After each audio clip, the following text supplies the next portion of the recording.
ముసలిగైనా సోకు మాత్రం తగ్గలేదా? ఏమి సోకు, ఏమి సోకు, ఏమి సంబరము.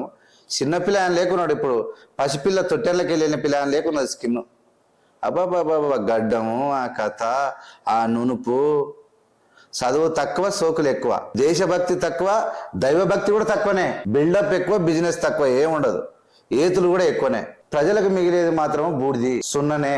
వీళ్ళ వల్ల ఉత్త బిల్డప్. వీళ్ళని చూసి దేశం మొత్తము గుడ్డి అంధత్వంలో మునిగిపోయింది.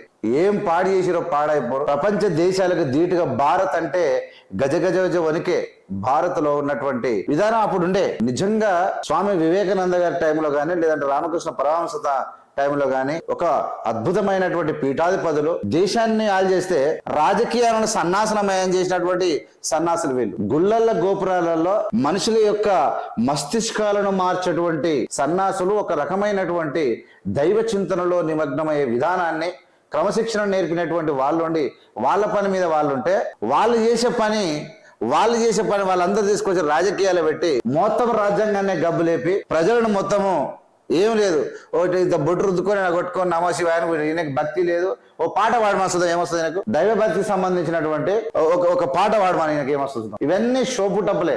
చేసేది మొత్తం ఎంజాయ్మెంట్, చెప్పేది మాత్రం. ఎందుకంటే వాళ్ళకి తెలుసు ఈ దేశంలో ఉన్నటువంటి 80% మంది 85% మంది హిందువులే. 80% మంది హిందువులను మొత్తం హిందూ పేరు చెప్పుకుంటే పంచ పుణ్యానికి బతికిపోవచ్చు, మంచిగా ఓట్లు పడతాయి పని చేయకుండా. నువ్వు ట్యాక్సీ లేయి, నువ్వేం చేయి, బతుకోవచ్చు అన్నటువంటి అది ఉంది. ఇట్లా ఇంత సోకుగా గిట్లుంటాడు.